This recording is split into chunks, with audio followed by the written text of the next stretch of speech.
સમાચાર સુરતથી મળી રહ્યા છે। સુરતમાં મોટી દુર્ઘટના ટળી। સારોલી વિસ્તારમાં મેટ્રો બ્રિજનો સ્પાન નમ્યો। જો કે ઘટનામાં કોઈ જાનહાનિ થઈ નથી।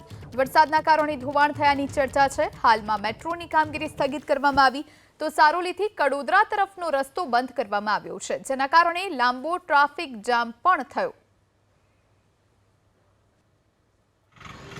કામગીરી ના કહેવાય, આ ભારતીય જનતા પાર્ટીના ગંભીર બેદરકારી, ભ્રષ્ટાચારી શાસન અને કૌભાંડકારી શાસનનું ઉત્તમ ઉદાહરણ છે। મેટ્રો રેલ કોર્પોરેશન હોય કે બીજા કોઈ પણ મોટા ગજાના કોન્ટ્રાક્ટર હોય, એ ભારતીય જનતા પાર્ટીના ધનદાની કોન્ટ્રાક્ટરો છે।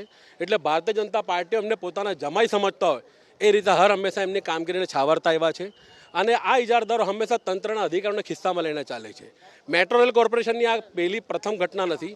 અગાઉ ઉધના દરવાજા ખાતે પણ આવી રીતે ક્રેન પડી ગઈ હતી ને એક રિક્ષા ચગદાઈ ગઈ હતી અને અત્યાર સુધી ઓછામાં ઓછા 4 વ્યક્તિઓના એમાં અકસ્માતના કારણે મૃત્યુ નોંધાયા છે।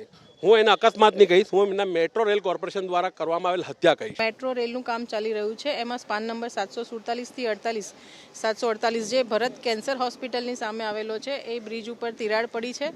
કોઈ ચિંતાનું કારણ નથી, પણ એ આગળ મોટો અકસ્માત ના થાય એના માટે થઈને ટ્રાફિક ડાયવર્ઝન આપવામાં આવ્યું છે, જેમાં કડોદરા રોડથી જે સુરત શહેરમાં આવવાનો જે રસ્તો છે એને સારોલીથી ડાયવર્ઝન આપ્યું છે। તો કડોદરાથી જેને સિટીમાં આવવું છે એ સારોલીથી સિટીની અંદર એન્ટર થશે અને સુરત સિટીમાંથી જેને બહાર જવું છે કડોદરા રોડ ઉપર એમણે કેનાલવાળો રોડ લેવા માટે વિનંતી છે।